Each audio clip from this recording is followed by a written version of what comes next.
വിമത മുന്നേറ്റത്തെ തുടർന്ന് കിഴക്കൻ കോങ്കോയിൽ നിന്നുള്ള അഭയാർത്ഥി പ്രവാഹം നാൾക്ക് നാൾ വർദ്ധിച്ചു വരികയാണ്.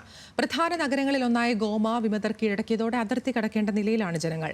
കോങ്കോ സൈന്യം നഗരം ഉപേക്ഷിച്ചതോടെ ഏറ്റുമുട്ടലുകൾ തണുത്തെങ്കിലും ഗോമയിലേക്ക് തിരിച്ചു പോകാൻ മടിക്കുകയാണ് കുടിയൊഴിപ്പിക്കപ്പെട്ടവർ.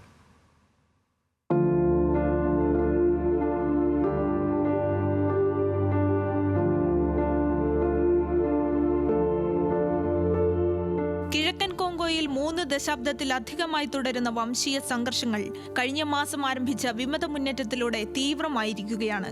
ടൂട്സി ന്യൂനപക്ഷ വിമതരായ M23 മേഖലയിലെ ഏറ്റവും വലിയ നഗരമായ ഗോമ കീഴടക്കിയതോടെ മനുഷ്യാവകാശ ലംഘനങ്ങൾ വ്യാപകമായെന്ന് UN റിപ്പോർട്ട് ചെയ്യുന്നു. ക്രമസമാധാനം പുനഃസ്ഥാപിക്കപ്പെട്ടെന്നും ജനങ്ങൾക്ക് സാധാരണ ജീവിതത്തിലേക്ക് മടങ്ങാമെന്നും വിമതർ പറയുന്നു. കോങ്കോ സൈന്യം പൂർണ്ണമായി നഗരം വിട്ട പശ്ചാത്തലത്തിൽ ഏറ്റുമുട്ടലുകൾ തണുത്തിട്ടുമുണ്ട്. എന്നാൽ മടങ്ങാൻ മടിക്കുകയാണ് കുടിയൊഴിപ്പിക്കപ്പെട്ടവർ. കിഴക്കൻ കോങ്കോയിൽ പിടിച്ചെടുത്ത മേഖലകളിൽ വിമത പോരാളികൾ തുടരുന്നതാണ് പ്രധാന കാരണം. വിവിധ വംശീയ വിഭാഗങ്ങൾ ഉൾപ്പെടുന്ന വിമത സഖ്യത്തിൽ നിന്ന് വധഭീഷണി നേരിട്ട് പലായനം ചെയ്തവർക്ക് അതേ ഇടങ്ങളിലേക്ക് മടങ്ങാനാകില്ല. വിമത നീക്കം ആരംഭിച്ച് ഒരാഴ്ച കാലയളവിൽ 700 പേർ സംഘർഷങ്ങളിൽ കൊല്ലപ്പെടുകയും 3000-ഓളം പേർക്ക് പരിക്കേൽക്കുകയും ചെയ്തു. ജനുവരി 26-നും 28-നും ഇടയിൽ മാത്രം 12 പേരെയെങ്കിലും M23 വധശിക്ഷയ്ക്ക് വിധേയരാക്കിയെന്നും UN റിപ്പോർട്ട് ചെയ്യുന്നു.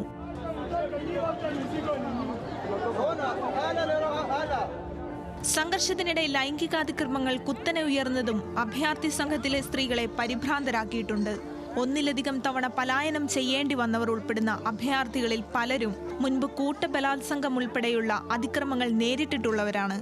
പതിറ്റാണ്ടുകളായി സായുധ സംഘങ്ങൾ ബലാത്സംഗം അടക്കം ലൈംഗികാതിക്രമങ്ങളെ ആയുധമാക്കി വരുന്ന ചരിത്രമാണ് മേഖലയ്ക്കുള്ളത്.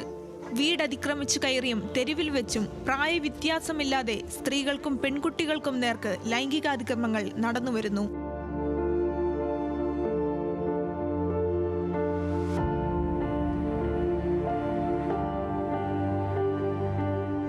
വിമത മുന്നേറ്റത്തിനിടെ ജനുവരി 27-ന് ഗോമയിലെ മുസൈൻസ് ജയിലിൽ തടവുകാരായിരുന്ന 165 സ്ത്രീകളെ പുരുഷ തടവുകാർ ബലാത്സംഗം ചെയ്തതായി കോങ്കോ അധികൃതർ കണ്ടെത്തി. ഇതിനു പുറമെ കോങ്കോ സൈനികരിൽ നിന്നും മേഖലയിലെ ടൂട്സി ന്യൂനപക്ഷ വിഭാഗങ്ങൾക്കെതിരായ ലൈംഗികാതിക്രമങ്ങൾ റിപ്പോർട്ട് ചെയ്തു വരുന്നുണ്ട്.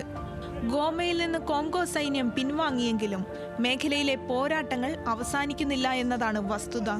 തെക്കൻ കിവുവിന്റെ തലസ്ഥാനമായ ബുക്കാവു ലക്ഷ്യമിട്ട് വിമതർ നീങ്ങുന്നതായാണ് ഏറ്റവും പുതിയ റിപ്പോർട്ടുകൾ. കോങ്കോ തലസ്ഥാനമായ കിൻഷാസ കീഴടക്കും വരെ പോരാട്ടം തുടരുമെന്നാണ് വിമതരുടെ പ്രഖ്യാപനം.